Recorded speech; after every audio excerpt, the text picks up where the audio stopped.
Selamat pagi adik-adik mahasiswa, apa kabarnya? Kakak berharap adik-adik mahasiswa masih dalam keadaan sehat dan masih tetap semangat untuk melanjutkan perkuliahan kita pada pagi hari ini. Pada pagi hari ini kita kembali bertemu di perkuliahan daring pada mata kuliah manajemen, dan di mata kuliah ini kita sudah masuk topik yang ke-10, dan di topik ini nantinya kita akan membahas tentang komunikasi dalam organisasi. Ada beberapa subtopik yang akan kita bahas pada pagi hari ini. Yang pertama adalah pengertian dari komunikasi, yang kedua bagaimana proses komunikasi, yang ketiga saluran komunikasi, yang keempat komunikasi, bagaimana komunikasi yang efektif, dan yang kelima bagaimana meningkatkan efektivitas komunikasi. Sebelum kita masuk kepada subtopik kita yang pertama, kakak ingin mengingatkan kembali kepada adik-adik mahasiswa, manakala ada adik-adik mahasiswa yang belum mensubscribe akun YouTube kakak meminta kepada kalian untuk segera mensubscribe-nya, karena subscribe itu sifatnya gratis dan kalian tidak akan mengalami kerugian apapun jika kalian mensubscribe-nya. Dan bagi adik-adik mahasiswa yang telah mensubscribe-nya, kakak ucapkan terima kasih. Kita langsung masuk kepada subtopik yang pertama, yaitu pengertian dari komunikasi. Di mana komunikasi ini adalah proses pemindahan pengertian dalam bentuk gagasan atau informasi dari seseorang kepada orang lain. Komunikasi dirancang untuk mencapai tujuan dan tidak hanya dinilai berdasarkan hasil akhir dari komunikasi itu sendiri. Dengan adanya komunikasi dapat mengirimkan berita secara simbolis, dapat juga menghubungkan para anggota berbagai saluran organisasi sehingga sering disebut sebagai rantai pertukaran informasi. Kondisi ini mempunyai unsur-unsur, di mana unsur-unsurnya yaitu yang pertama, suatu kegiatan untuk membuat seseorang mengerti, yang kedua, suatu suasana pengaliran informasi, dan yang ketiga, suatu sistem bagi terjadinya komunikasi di antara individu-individu. Jadi, komunikasi ini pada dasarnya adalah untuk mentransfer apa yang berbentuk gagasan atau pikiran seseorang kepada orang lain. Jadi, bentuk pentransferannya itu berupa komunikasi. Jadi dengan adanya komunikasi ini akan membuat seseorang akan mengerti apa yang dipikirkan oleh orang lain, lalu akan membuat terjadinya pemindahan informasi dari orang pemberi informasi kepada si penerima informasi, sehingga akan terjadinya komunikasi di antara individu-individu, antara individu satu dengan individu yang kedua, atau antara individu A, B, C, dan individu lainnya.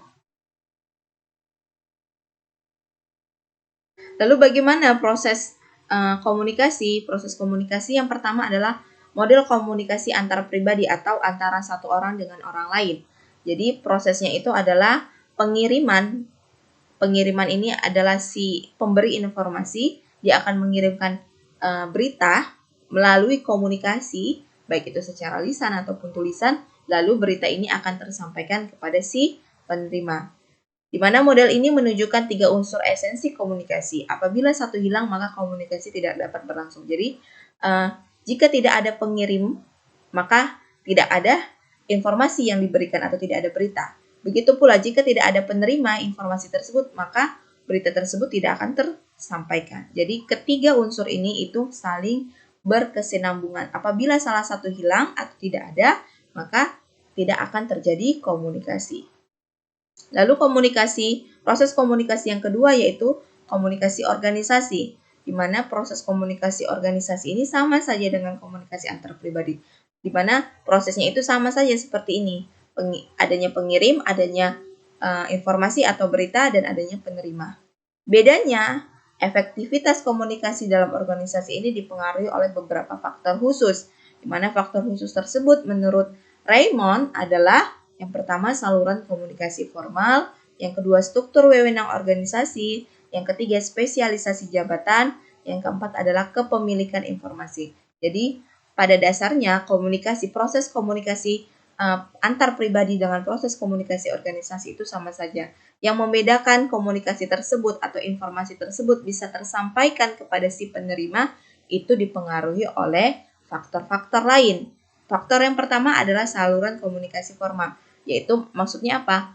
komunikasi tersebut berlangsung secara formal atau tidak. Misalnya komunikasi dalam suatu organisasi. Jadi komunikasi dalam suatu organisasi ini disampaikan oleh sesama anggota organisasi. Misalnya berbentuk perintah. Jadi sesama anggota organisasi tersebut memerintahkan kepada temannya, misalnya si A memerintahkan atau memberikan informasi kepada si B, di mana informasi tersebut bisa bersifat formal apabila informasi tersebut berasal dari orang-orang yang memiliki kedudukan misalnya, atau orang-orang yang memiliki wewenang dalam suatu organisasi tersebut, atau misalnya pemimpin organisasi tersebut mendelegasikan atau menyampaikan kepada orang yang dapat dipercayainya untuk memberikan informasi tersebut. Maka komunikasi tersebut bisa diterima oleh orang lain apabila hal-hal tersebut terlihat jelas dan terlihat formal. Nah, lebih baik lagi jika informasi tersebut disampaikan secara langsung dari atasan kepada bawahan. Jadi, sehingga komunikasi dalam organisasi tersebut akan terjalin lebih baik dan tidak adanya perselisihan atau tidak adanya ketidaksukaan dari si penerima kepada si pengirim informasi tersebut, atau tidak adanya ketidakjelasan dari berita tersebut. Jadi bentuk komunikasi organisasi ini sangat dipengaruhi oleh faktor apakah komunikasi tersebut bersifat formal, lalu bagaimana wewenang di dalam suatu organisasi itu, lalu siapa sih yang menyampaikan organisasi tersebut, siapa sih ini dalam bentuk jabatannya di dalam suatu organisasi tersebut, dan siapa orang yang memiliki informasi tersebut, apakah bisa dipercaya atau tidak terhadap informasi yang disampaikan tersebut. Berbeda dengan antar pribadi. Kalau antar pribadi itu kan antara orang dengan orang yang bersifat individu, mereka individu dengan individu tersendiri atau bersifat pribadi antar mereka. Beda dengan komunikasi organisasi yang bersifat secara kelompok di dalam organisasi tersebut. Lalu ada beberapa subtopik yang ketiga yaitu tentang saluran komunikasi dalam organisasi. Di mana saluran komunikasi dalam organisasi ini adalah saluran-saluran komunikasi formal yang ditentukan oleh struktur organisasi atau ditunjuk oleh beberapa sarana formal lainnya. Di mana tipe saluran-saluran dasar komunikasi yang pertama bersifat vertikal, yang kedua horizontal, dan yang ketiga adalah diagonal.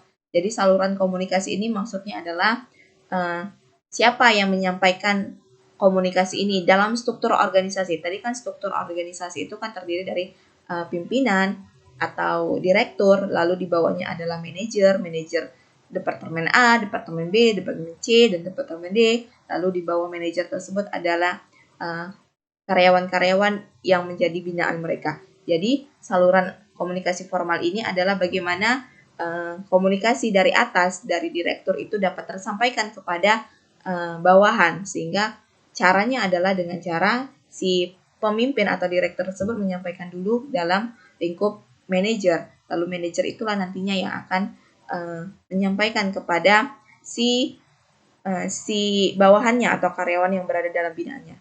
Dan tipe-tipe dalam penyampaian komunikasi ini ada 3. Yang pertama secara vertikal, yang kedua secara horizontal, dan yang ketiga adalah secara diagonal. Di mana secara vertikal, komunikasi vertikal yaitu komunikasi antara atasan dan bawahan, di mana komunikasi vertikal ini terbagi 2, yaitu komunikasi ke atas dan komunikasi ke bawah. Komunikasi ke atas ini adalah komunikasi dari bawahan ke atasan atau biasanya berbentuk informasi. Fungsi utama komunikasi ke atas adalah untuk mensuplai informasi kepada tingkat manajemen atau atas apa yang terjadi pada tingkat bawah.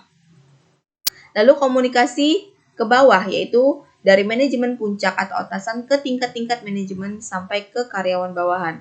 Tujuan komunikasi ke bawah adalah untuk memberi pengarahan, informasi, instruksi, nasihat atau saran, dan penilaian kepada bawahan serta memberikan informasi kepada para anggota tentang tinjauan dana kebijaksanaan organisasi. Jadi kalau komunikasi ke atas, itu komunikasi dari bawah ke atas atau dari karyawan ke manajer atau dari karyawan ke direktur. Tujuannya adalah untuk menyampaikan informasi yang terjadi di bawah untuk disampaikan kepada atasan. Sedangkan komunikasi ke bawah itu dari